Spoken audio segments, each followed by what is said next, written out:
Hello, Worn and Wound podcast listeners.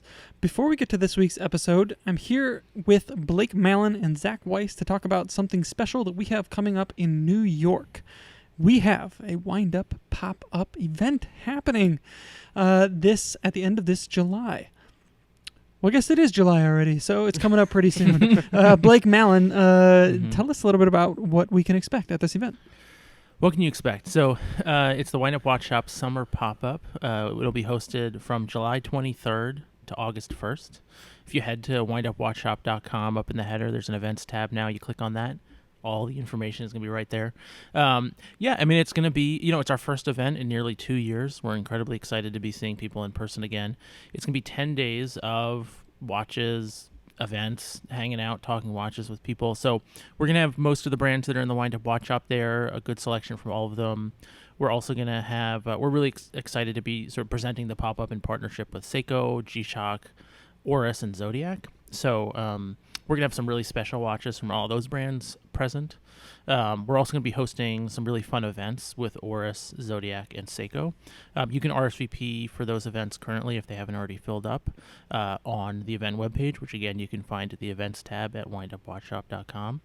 It's just going to be a fun time. We're going to be, selling watches, talking watches, showing some cool watches, hanging out with interesting watch brands. The Worn and Wound editorial team will be there to hang out and, talk about stuff and also host some special events to be determined. And it's just going to be a lot of fun. It's just an extended residency at a public space where people can come and experience cool watches. That's right. We're really excited about this. For people who have been to, or I guess have not been to, the Wind Up Watch Fair in Chelsea Market, how does this different, or what can people expect? I guess it's not like all the brands are going to be there presenting. Okay. Yeah, no, that's a good question. I think already just in planning this and talking to folks, not confusion, but people think Wind Up Watch Fair. So this is not a Wind Up Watch Fair. This is going to be in a retail space at 347 Broome Street in Manhattan. It's going to feel and look just like a retail store. There's going to be a big long watch counter. There's going to be a little lounge area. There's going to be some tables with products displayed. And we're going to have a whole ton of different products that we have in the Wind Up Watch Shop. We're going to have some sales associates there, some Wind Up Watch Shop team members and Worn and Wound team members there. And we're going to have all the products that we carry from, the brands you love. And we're just going to be there to show you those watches, stuff that's come out throughout the last year and a half that you probably haven't been able to see in person. You're going to be able to see in person for the first time. Brands that you don't typically see in person will be there. And like I said, with Seiko, Oris, Zodiac, and G-Shock, we're going to have some cool special watches that are new or usually hard to get your hands on. So you're definitely going to want to come by and see what we have, because it's not just going to be sort of like your run-of-the-mill inventory, the stuff that you sort of see typically every day on our website. There's going to be some special stuff. And then we have special events, which again are all listed on the website, and you can RSVP for those. Like I said, they're going to fill up pretty quick, I think, because people are excited to get out there and do things. But yeah, so different from Wind Up Watch Fair in that it's not individual brands representing themselves at a big open fair. It's a Wind Up Watch shop. But we're going to have tons of great product. Excellent. And yes, as you alluded to, the editorial team will have hours there. You'll be able to come meet yours truly. Zach Kazan will be in town. Zach Weiss will be there if you want to come and talk watches and movies. Come and argue with us about watches. Just tell Blake about why he was wrong and all the reviews he wrote. Yep. That's totally fine. Yeah. We'll come and we'll have it out. We can have a beer over it. Arm wrestle if you want. We actually are gonna have an arm wrestling station specifically for this. If you want, you have to be wearing a watch, and so think about which arm you're wearing your watch on that day, because it is for photo purposes exclusively. Yeah, watch out. We might even be doing a podcast recording there, where we might do a little kind of watch meetup as well. So we will be posting more details about this event in the coming weeks. Is there anything else that people need to know about this? I mean, I think the best thing to do is to follow us on social media at Worn and Wound, at Wind Up Watch Shop. And again, just head to windupwatchshop.com and click that events tab in the top menu bar. And that page is going to be up to date with all the latest events. Any events that you can RSVP to will be there. Hours for the store will be there. The location is there. So the best thing to do is just head over to that page, and you'll learn everything you need to know. Yeah, awesome. I'm really looking forward to it for everyone, because we take for granted all the watches we see in the office, but I think there's a lot there you probably have not had a chance to handle in the metal. And let alone all at once. So there's all the novelties from the brands that we carry for the most part, and then like Blake said, like some really cool stuff from some of our sponsors. So yeah, no, I think that's the biggest thing that I've been, as we've been thinking about doing this event and sort of wrapping our heads around, why people might want to come and what we can really do to sort of promote it and explain to people like why it would be a fun thing to go do. And I think the thing that comes up over and over again is it's been a year and a half like no other that, you've experienced these watches pretty much exclusively, even from the biggest brands, like just online. Yeah. So, if you want to come see, the latest Seiko 5s and interesting watches from Seiko, come see it. If you want to see the cotton candies from Oris, come and see it. Do you have a sweet tooth? Yeah, cotton candies. If you want to see, the latest G-Shocks that maybe we can't even talk about yet, come and see them. Zodiac GMT Limes, we'll have them. Yeah. Excellent. Very exciting. So if you are in New York or within spitting distance, we welcome you. Space is relatively limited for some of these things, so don't waste any time on getting your RSVP in. If you do not live in New York and you want us to come and have an event near you, let us know. Mm-hmm. Let Blake know, really. Yeah, you can send an email directly to me. Please don't. But yeah, no, we are looking to do more in-person stuff. We're going to get back to wind-up watch fairs as soon as we can. We're going to be doing more pop-ups like this. We want Blake and the rest of the editorial team to get out there and go meet people and hang out with people all over the country. So we're ready to get back to in-person stuff. Yeah, we're coming. Let us know if you want to see us. All right, with that said, we'll jump into the podcast. Enjoy. Hello and welcome to the Worn and Wound podcast. My name is Blake Bettner. I am joined in studio today with Zach Kazan. Zach, hello. Hello. It's great to see you. Great to be here. It's great to have you in New York. It's always fun when you're here. Yeah, agreed. It's always fun to be here. Zach, yeah. You should live in New York. Oh, man. All right. Well, I'm not your mom. I'm not going to badger you about it or anything. But welcome to the podcast. Zach Weiss. Hello. How are you? I'm good. Thank you for having me. How you feeling today? Feeling swell. All right. Well, we were up having a few beers a little late last night. Yeah. Not too many beers. Yeah. A responsible number of beers. Ish. It was several. Okay. Not responsible for a Wednesday night or whatever. Yeah. Yeah. But hey, we had fun. Yeah, and we went to a bar. Which shouldn't be as novel as it is, which but felt given what's happening which is still like a little awkward. Yeah. I'm not gonna lie. It was like, Well, I was at the bar, and you get over being there, which is first. It's weird just to be inside around other people, and yeah. But then I was waiting at a bar, and I was like, this is really annoying. I'd like to wait to get the attention of a bartender again. Didn't take long for those old gripes to pop up. Yeah. I did not miss this. We are also joined with our producer, Josh. Josh, hello. How are you? Doing good. Doing pretty good. Awesome. I was going to say I have two watches that are now not functioning properly, as this one is not now telling the correct time, but I guess this is now a good time for me to get something from the wind-up shop. Yeah. Thank you for the plug. Yeah, you got numbers falling off the dial. The time's up. Yeah, things are not looking good over here on the wrist. I'll tell you that. It's a good thing you know people. We can hook you up. Yeah.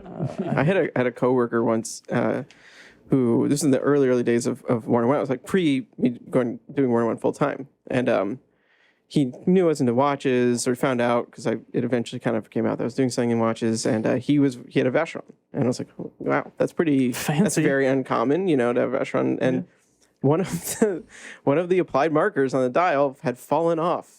I was like, what happened? And he's like, I don't know, it fell off. I was like, where'd it go? He's like, it went into the date window. I was like, dude, you gotta run to get that serviced. Oh man, and he didn't really seem to care. I'm sure it wasn't the Vacheron's fault. I'm sure he. No, knocked it or something. Right? I think, I don't know what the story is like why he had that, but I think it was his only watch, and he wore the hell out of it, and just probably good on smacked it one too many times. And I don't own a Vacheron. Do you guys own a Vacheron? I don't own a Vacheron. No. Yeah. So I can't speak to their quality, I guess, but I'm sure it's it's like anything else. Those little applied markers are held on by tiny posts that are soldered on the back, and I imagine things happen. Yeah, So solder can come loose. yeah. Yeah. Okay. Hey, you gave it your best shot, Vacheron. They do fine work. I'm sure. We're here to pat you on the back. Yeah. Keep it going. It's also up to the owner to not let that fall through the date window and therefore into the movement. Mechanical sympathy, I think, is the term. Zach Kazan, what are you wearing on your wrist? I'm wearing my Tudor Pelagos LHD today. Love it. All right. Excellent. Do you ever go diving in it? No, no. I do the dishes. You do, sometimes, okay. yeah. You do the dishes in it. Has a marker ever fallen off? Never. Never. But I guess they can't fall off that one, can they? I think. Well, maybe a little bit. They're Yeah, kind no, of like applied. I think. Yeah, I think they could fall off. Okay. But so far I've been lucky. I have actually heard of pieces of the loom coming out of the bezel. Like that's a Whoa. that's a defect I've seen reported on the forums. But this is my second one of these, and they've both been perfect. So Okay. Nice job, Tudor. Interesting. yeah. Zach Weiss, what are you wearing? I have on, perhaps I still have on, my Omega Speedmaster Reduced Automatic 3520. You've been wearing that watch for like 3 weeks. Yeah, I know. straight, I just man. haven't taken Jeez. it. Yeah. No, you know what? I need to wear this watch more, so maybe I'll challenge myself to wear it Just wear it for the continuously. duration, because Yeah. it's not like we recorded too much. No. Cool. I like that. I'm wearing my Prometheus Ocean Diver. Yeah. That kind of works. What do you mean kind of work? That's like it kinda when just you times, unscrew the stem, it doesn't always catch the gears on the inside. So the watch doesn't quite work. Yeah. Yeah. Well, you just have to have the right touch to it. You know, I had it. I gave it to our friend Steve at Grand Central. Grand Central. Yeah, and he said I can't. The brand doesn't make these parts anymore. I can't because it was a Prometheus part he it was needed. a Prometheus part. It was like the crown Interesting. that he couldn't find because it wasn't like something is like loose in there. So So not to like go away from what we're going to talk about, but I mean, like, that is a very interesting thing that happened to you, that on a watch that isn't very old. And I feel like, is that sort of the dark future of a lot of the watches that we own from brands large and small, more small rather, because they didn't create extra parts, and yeah, that's a little scary, to be honest. It is scary. Honestly, yeah, especially like the small batch type stuff. But I feel like I've heard Ming maybe talk about this, where like he'll make like double the parts of the actual production run. I mean, that would be it's the not smart Ming, thing to do for any brand. especially something to like a do. crown, right? Yeah. Like, Well, I know Habring, they actually just put something up on their Instagram. Granted, their account is private, so go follow them. You're not just going to be able to find this out. But a little video about their like warranty, the way they do it. And it's a very nice little video. They have like something called like 150. I'm going to mess up what they stand for because I only watched this once. But it was like an annual water checkness. So I guess you can send it in annual to make sure the seals are good. And then there's like a 5-year full service check-in. But they also go out to point out that their boxes come with an extra crown, extra seals, and like, so your watch, it already is part of the design of the product that you get those extra parts. that's well thought out. I like that. Props to you, Richard and Maria, for doing that. I would love to see more small independent brands doing that as well. And maybe something that's worth asking, our friends over at Fair and Christopher Ward, like brands of that size. Yeah. If they Have a lot of watches out there now. Yeah. if they think about it. Not to get too depressing or anything. Your watches are fine, we hope. Yeah. So a while back, we ran a partner podcast. It was you, Zach Weiss. That's me. That other guy, what's his name? Blake Mallon. Blake Mallon. And then James, the lovely James Helm, was out here from California. And you guys, you took some questions from people on Instagram that they had sent in about the business. It was great. 10 years in business. Look at you guys. And then there was a lot of questions actually that got sent in. So we thought we would take some of those from the Instagram feed, and we would talk about them here with you, Zach Kazan, and myself. Josh can jump in too if he wants to give his thoughts. So we're there's one that I think that's interesting that we can kind of start out with. This is from our friend Watch Symmetry, who has been on the podcast before. Thomas. And we should have on again sometime. Yeah, definitely. For sure. I like him. So he asks, he says, want to know if you could give a talk about value given price points, cost per wear, etc., which is very interesting. Higher-end watches are often more expensive due to finishing or something else, but don't necessarily bring 5x the excitement or joy that a more reasonably priced watch could bring, which I absolutely have no argument with. I think that's... But I think it's maybe not something it like kind of recontextualizes the watches that we own in like how we feel about them, especially this cost per wear concept.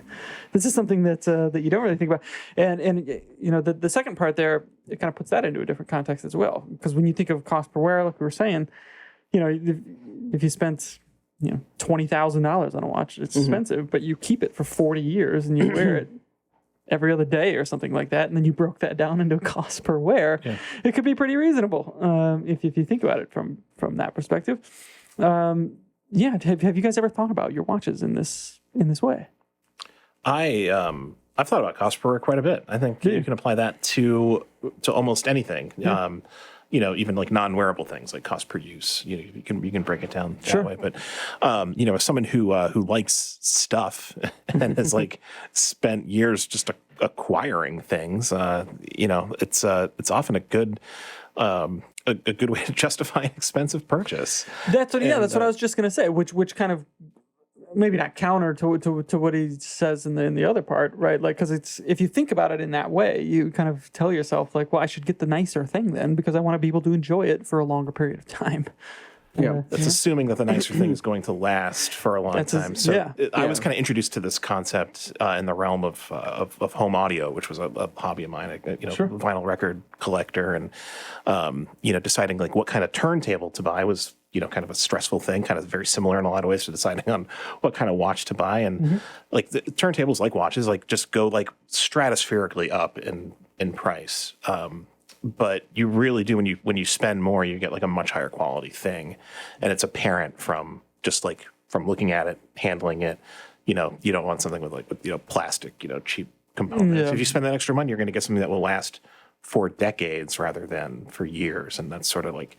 That's how I first kind of applied that. Mm-hmm. Yeah, well, and for me so far, in practice, like I bought a nice turntable and it's working perfectly, still to this day. So I'm a big fan of that concept. It's, as a concept, it's something I first was introduced to in terms of like shoes and footwear. Yeah. And it's definitely something I think about as I inch closer to more expensive shoes at times, but also as I buy less expensive ones. So, like I'm much more comfortable buying and not like too often, but like a $300 or $350, $400 pair of boots or something that are like Goodyear welted and can be resoled and maintained and all these other things. So, I already have some boots I've had for several years, and I've other boots I will hope to have for decades. And, and I look at some brands like Alden, which have gotten very expensive, American-made brand, and like they've gone up in price a lot over the year and over the last few years. And so on one hand, it's sort of discouraging because I'm looking at them like, oh man, I missed out to get these at like $400 and now they're like $650.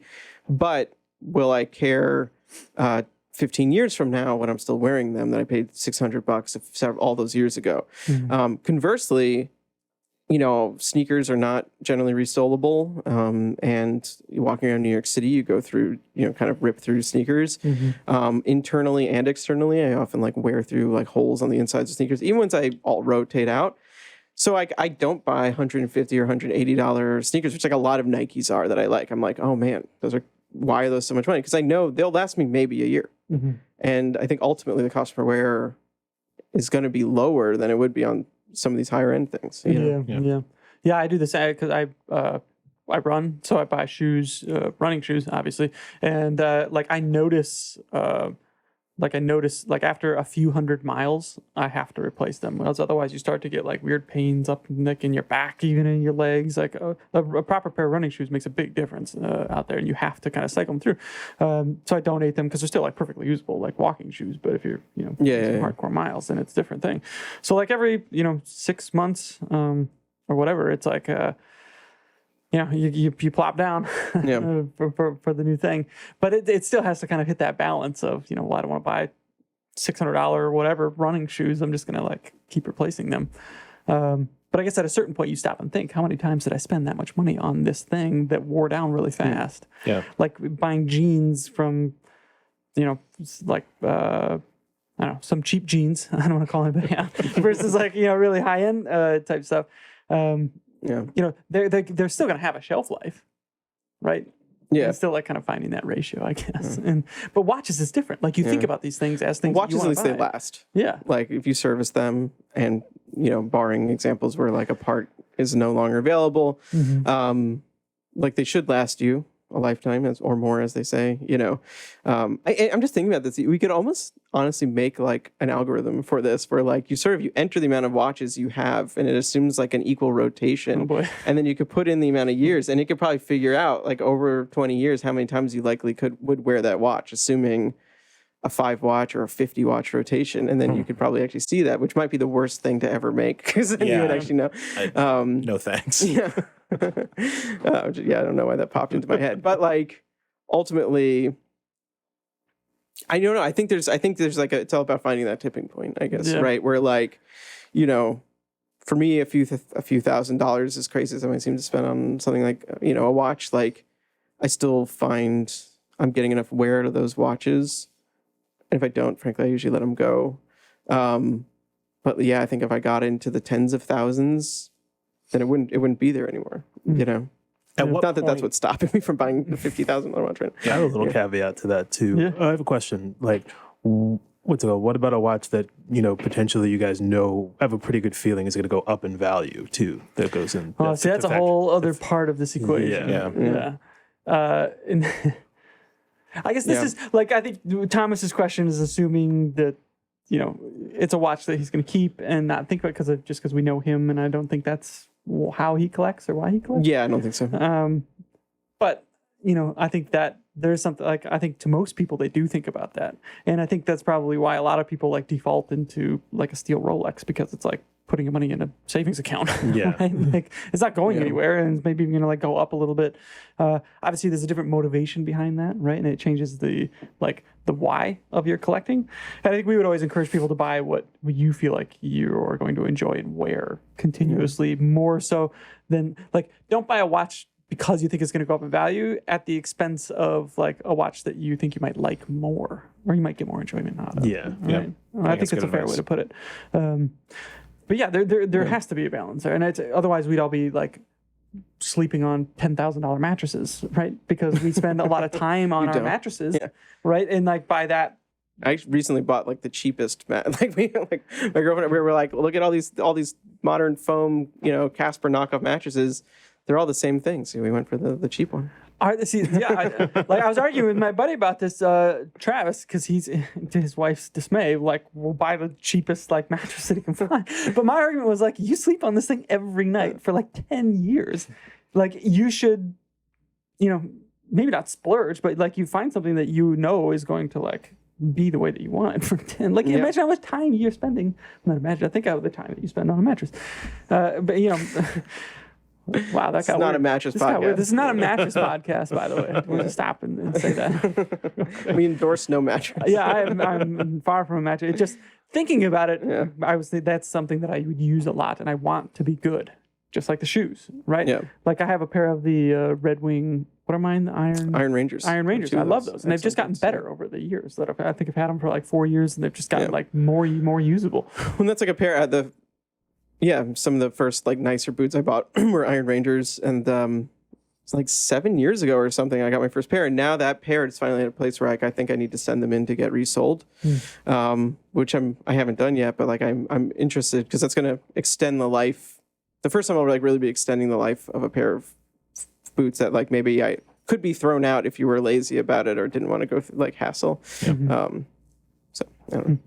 I'll update you on my boot escapades. Yeah. And mattress escapades. Yeah. I mean, so far mattress is fine. It's good. And I think there was but another part, like an aspect to Thomas's question, is though also this sense of like the enjoyment and cost, not just like wearing, but like, you don't automatically enjoy something more because it's more. They exactly. don't scale like, logarithmically. And I feel like it's a little bit of an illusion. Like you sort of think like, oh, well, that $15,000 JLC, time only watch is somehow more enjoyable than the $500, whatever, and like ultimately they're doing the same function. They might not look the same. They might have different level of finishing, but like, is it really that much more enjoyable in like a daily, every day in like a really, palpable way?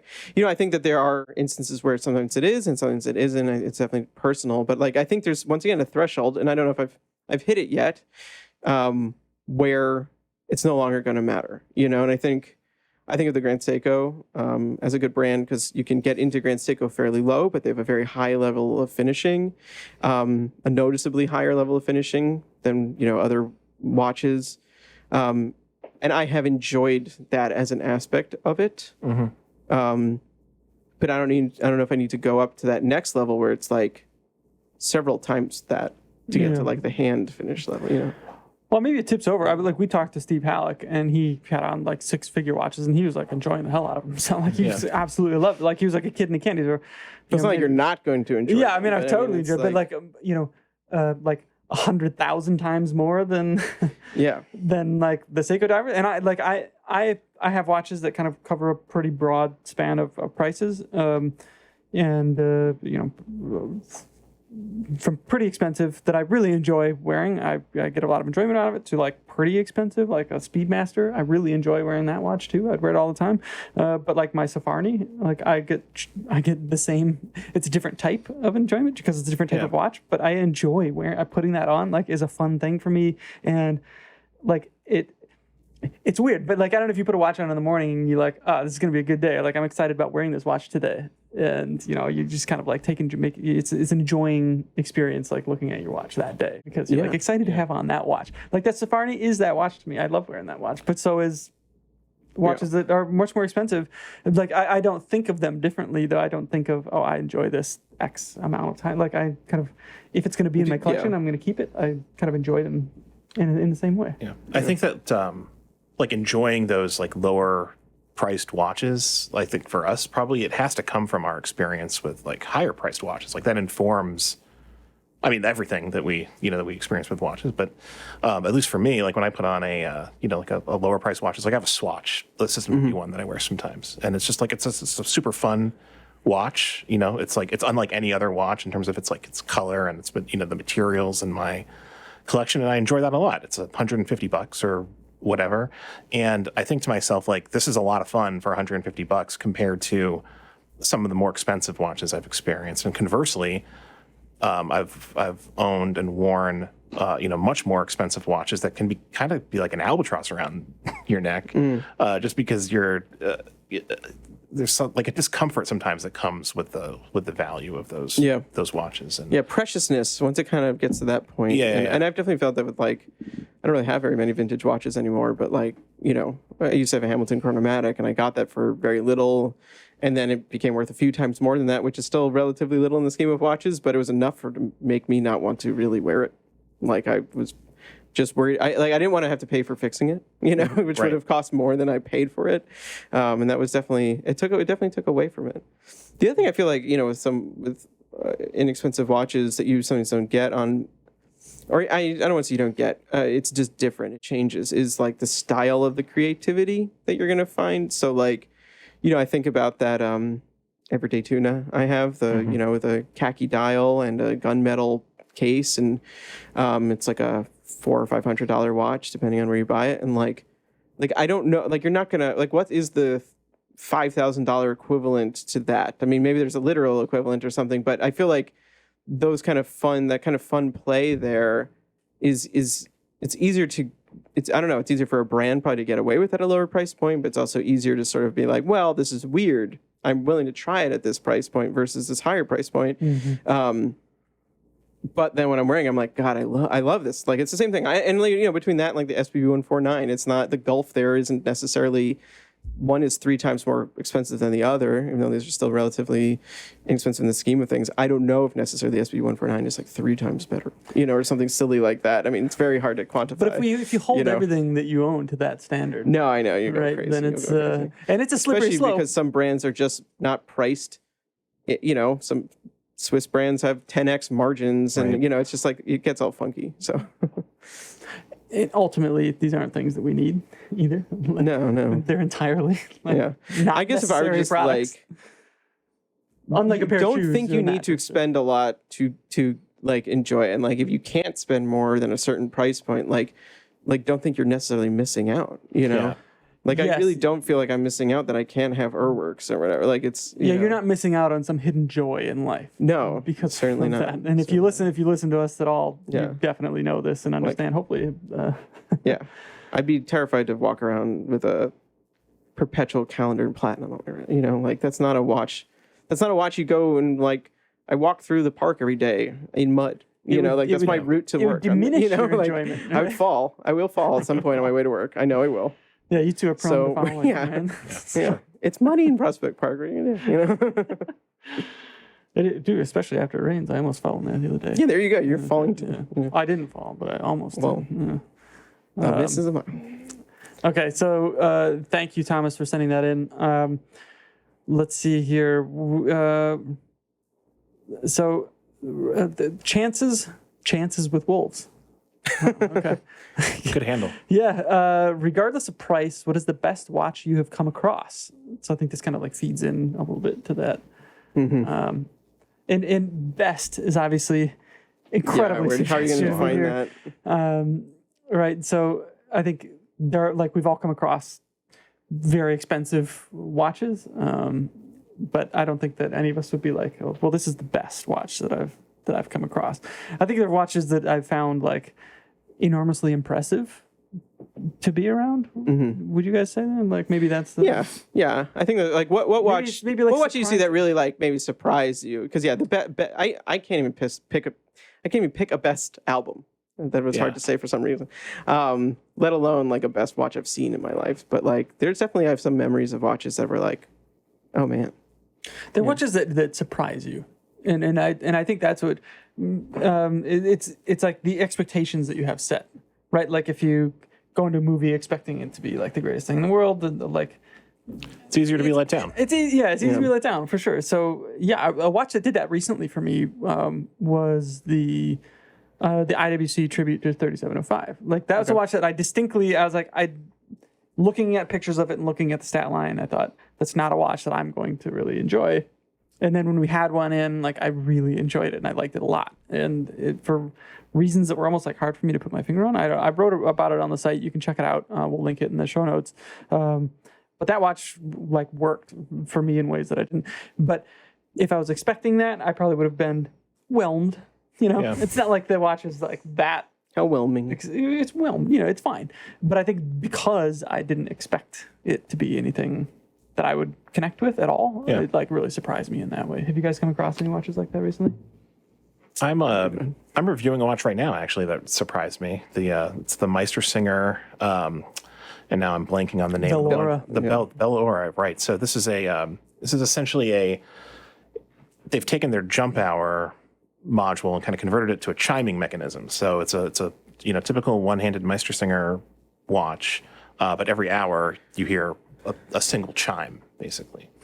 And I've never really spent any significant amount of time with a one-handed watch, Meistersinger or otherwise, nor with chiming watches. I have a JLC alarm watch, but it's kind of a different thing. I have some issues with the size of the case of this watch, but I am very surprised by how much I really enjoy the complication. Like hearing the sound of the chime every hour is really pleasant. It's a nice sound. I find that I even kind of like it when like the watch is like on my desk and I'm not wearing it and I just like kind of hear it go off. And then every hour there's something kind of like unexpected about it because it's obviously not something I've experienced a whole lot. Mm-hmm.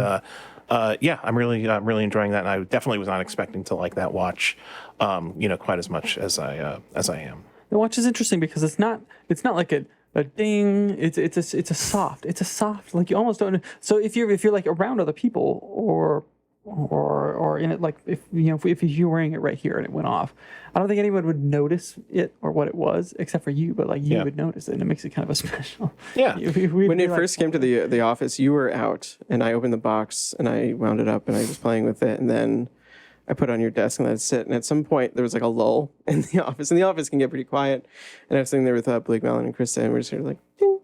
And they were like, what was that? I was like, I know. That's the sound. Yeah. You nailed it. Yeah.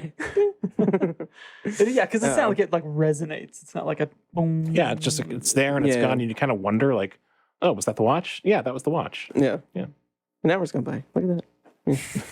I think that's such a cool concept. Like I love that they made that watch. That's just very creative. Very creative, use wonderful. Of the jump hour. Yeah, and it's there's something so already kind of obviously subtle and poetic about a single-handed watch and trying to utilize that. Like you're not living in the minute, it's about this kind of like passage of time thing, and you can sort of forget. You're not going to watch it as the hand passes 60.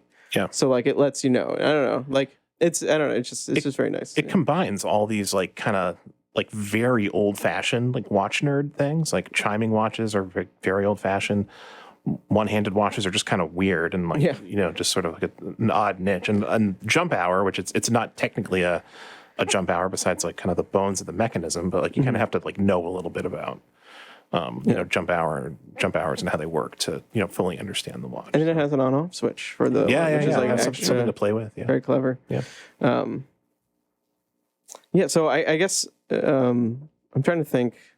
A recent example would be the White Birch, the Grand Seiko White Birch. When I saw that in there shortly after it came out in the boutique in Soho. Granted, I was like, I don't know, a little high on Grand Seiko at the time because it was there and I was looking at it. I was like trying high on Grand Seiko. This was like when I was in the process of purchasing the SPGA 375. So I was really like, I was in that mode, and I wasn't considering buying the White Birch. It was, but like just the watch through and through, the sizing, the finishing, the textured dials are. I think not everyone loves it, and I can understand why. It's very dramatic, and I don't know what it'd be like to live with it per se on that dial because it's an extremely dramatic version even for them. There's really a lot of depth to it, but like at first glance, when you just take this and you put it on your wrist, like I don't know, it was just a different experience. It really was, and I mean, I think they, their Grand Seiko sort of distilling. I don't know what to say. I don't know. I'm trying to figure out how to. They're creating these new lines, and that's this like 9 series with a new movement in it, and it's like a higher end offering for them, and it just feels like they tuned everything they do better on that watch than you've seen it on their other watches, which are still like exceptional. It's just like there's a little bit more finishing on it. The bracelet is a little bit more nuanced. And so plus then you flip it over. So I don't know. That was just I put it on. I was like, wow, that is an insane and like luxury watch, like really luxurious watch. So yeah, it was beautiful. But then a watch that I saw in person, and I'm gonna mess up the name of it because I always do. It's a Glashütte original. It was one of the ones that have like their really dramatic sunbursts, like the textured sunburst style. I forget if that's like a 60s or 70s model. It's the 70s, I think.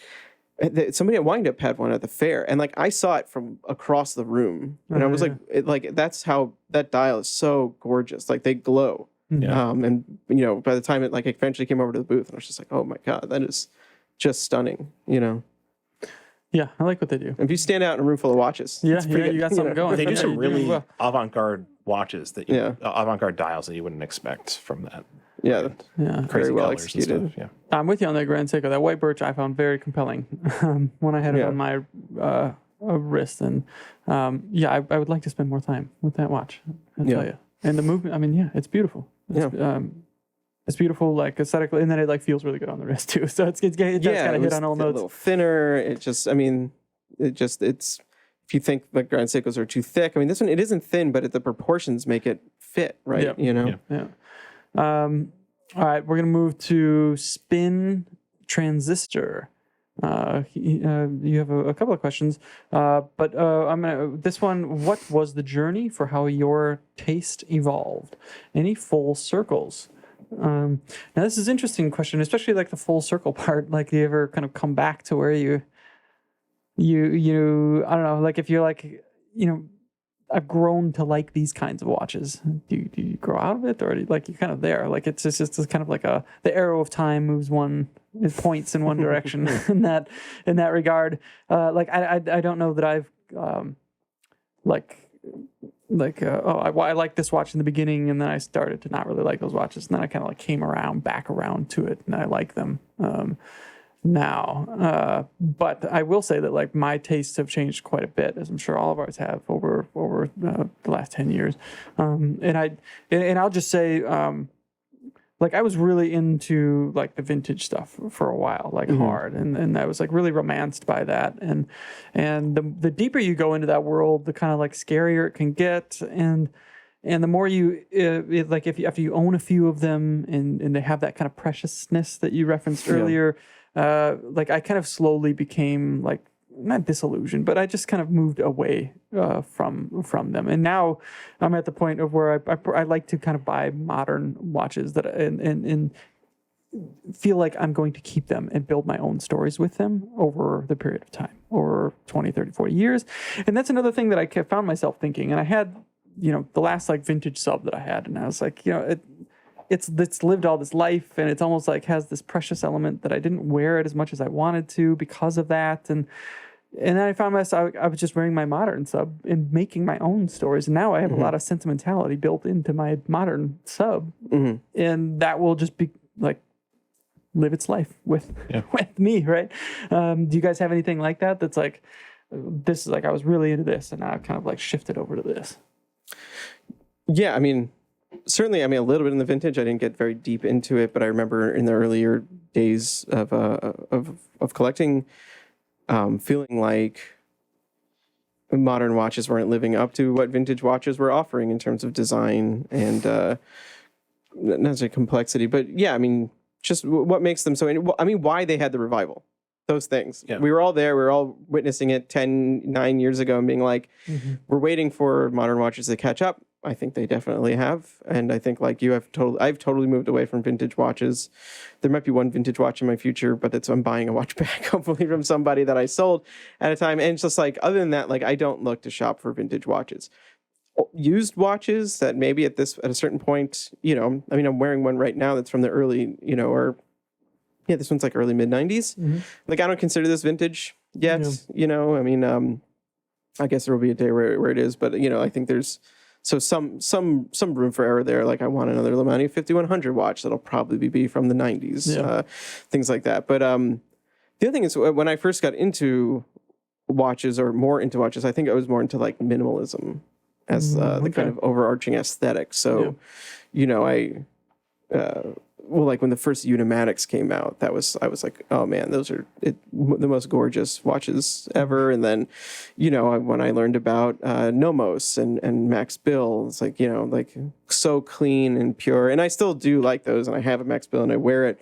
But these days, like that's not what I'm looking for in a new watch. I think, well balanced, restrained are one thing, but that can still be with like many subdials and complications. So if anything, I'm more interested in watches now that just do things differently, like have a different functionality. And it's sort of to stand out in my collection. Like I'm finding redundancy to be something that gets in my way of enjoying watches, because I'll inevitably sort of be like gravitate towards one watch over another. If they're 2-by-register chronographs, I'll go for one instead of the other more. And then I feel kind of bad, because it puts me in the situation like, should I continue to own this? There's money tied up in it, but there might be some sentimental, all these things. So I just want every purchase ideally to like offer something, more different than just some design change. What about you, Zach? Then?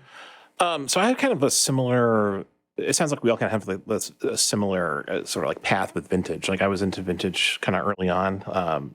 That was a time when vintage was like very different in terms of affordability. Like we've seen like a rise in vintage prices, across the board over the last 10 years. And when I was getting into the hobby, like there were like a lot of like real bargains to be had, like all over the place in vintage, like just at all levels. Everything was just, much cheaper. Kicking myself still for missing. Oh yeah, there's so many. That was Spin Transistor's other question. Oh yeah. What do you wish you had gotten into then? So I mean, I guess like I don't know if I would want more vintage, because like I'm like you, Blake, and Zach, I'm just kind of like the preciousness of it is not a great quality. Like I love the vintage watches that I own. I'll buy more vintage watches, but it's that's the most stressful part of watch collecting for me, I think, is like, doing the research and, finding the right person to buy from and making sure you're getting something that's authentic and that hasn't been messed with. But at the same time, I love the history, and I'll always love the history. I think I've learned to, to appreciate and enjoy the history without owning the watch. Yeah, absolutely. I think like the aesthetic that I like really hasn't changed too much over the years. Like I've still just kind of like, I like sports watches. I like everyday watches. I'm maybe leading more towards like dressier watches as I think about like maybe buying like a precious metal watch at some point in the future. Like a watch to just like really keep forever. So yeah, I don't know. It's continuing to evolve, but I haven't. I can't detect like a dramatic shift from one thing to another in my collecting or thought process. Can I make a quick correction to what I said before? Because I always mess this up. I said Unimatic, and I love their watches. Nothing wrong with them; they're really beautiful watches. But back then, it was uniform wears is what I meant. I always say uni, and then I come back. If you just 10 years ago, like those were like the minimal watch to have. So once again, Unimatic watches, excellent watches. We have also kind of minimal. They are kind of minimal. Yeah. I just meant uniform wear. So, but sorry. Yeah. What do you guys think about birth year watches? Like they were made the year you were born. I feel like this has become like a. You go to some sites like type in your birth year and you can see all the watches that Yeah. Do you find this compelling at all? I've talked about this before on the podcast where like I feel like I'm trying to sometimes backload meaning into a watch. And I think that's one route I almost took and I didn't because when I was looking to Speedy and a 1984 Speedmaster was still just what I was finding in terms of prices was more than what I wanted to spend. So it was like, but yeah, I mean, I don't know. There's nothing against it. I have nothing against it if that's like something you want to do. I think there's something kind of charming to it, but like, I think what I realize now is like that's not actually going to make the watch necessarily more important for me. Yeah. I would agree with that. Yeah. I did buy a birth year watch. It was a transitional Submariner reference 16800 with a matte dial right before the white gold surrounds and the hour markers and I mean, perfectly nice, nothing wrong with it. But I thought it was going to be like this magical it's the birthday stuff. Like what I do really like the idea of though is like and I know several people have done this. They've bought watches the year a child was born with the intention of giving that to them when they, turn 18 or whatever that is. I would say wait a little longer, probably maybe 30 and then you give it to them. But still like that idea, like I wish I had a birth year watch, but I wish it was given to me by my parents, Yeah, totally my parents missed the boat on that one for sure. My dad probably bought watches in 1984, but I don't think they're being held on in good condition for Yeah, I remember somebody. I think it was Robert John actually that told me this because my son was born in 2012, and it was the same year that the white dial 5711 came out. It's like, oh, you should get that for your son. It's like, okay, just buy this. I mean, even at retail then, I was like, like it makes no difference. And then now, of course, it's like $100,000 watch. So, sorry, Liam. Yeah. But also imagine that, okay, your son turns 18, which is what, 9 years from now or something like that. My God. Not to freak you out, but then like, here's your $250,000 watch to wear to college. Like, no, that's not going to work either. So no. Here's your birth year swatch. Enjoy it. Imagine if I had bought it then at retail, and then you're like, and then now I'd be like, oh, now you can afford to go to college. Yes. Yeah. Who needs a 529? Here's your 5711. There is one vintage watch that I do think about buying, and it's the OG Explorer 2, 1655. Yeah, that's a great watch. I love that watch, and they made it into the mid-'80s. That's the not McQueen. Yes, people call it. I don't know the reference number, so I forget. But like, it's the funkiest looking. It is amazing. Rolex. I like that watch a lot, and that they happen to make that over my birth year too. So that nice. I would maybe use it as an excuse. There you go. Like, I have to get a birth year watch, so I guess I'll just get this Explorer. That's the only vintage watch I could see myself maybe buying at some point down the line. I like that watch a lot. In terms of watches, I regret. And this is like ones that like I came close to buying. I mean, there's many, especially, and it's mostly because of how crazy vintage went. So like watches that I think when you could buy them back in the day for under $1,000, maybe even like a few $100s, they were a lot of fun. And now they've become serious watches, or like in a way that I don't necessarily buy into and I don't think will last. I think that is the bubble. Like if you've never heard of that brand name before and somebody's trying to sell it to you for a few $1,000s, I don't know. I think press the brakes unless you love it to death. But I had the opportunity to get like, Nevada Grenchen, Aviator, Speedmaster, whatever the hell they're called. Like those were around and they were really well priced for a while and they're very cool. Now they're a few $3,000 or more. I'd rather buy the modern one now. But I came very close to buying a Wachman triple calendar chronograph, which is like almost looks like a Carrera, and it's got a beautiful, Panda dial, and it's very complicated. And I forgot what the price was, but it was a very good price. But I didn't get it because I got weirded out by the seller. And now I think like maybe I should have just done it. But... No, you can't be weirded out by the seller. Gotta trust your gut. Yeah. Yeah. That's true. Mm-hmm. All right. Will you let us know what are your thoughts on birth year watches? Do you own a birth year watch? And did you connect with it because it's a birth year watch? And let us know your biggest regrets that you missed out on back in the day. We look forward to hearing from you. Thank you so much for tuning in, and we will talk to you next time.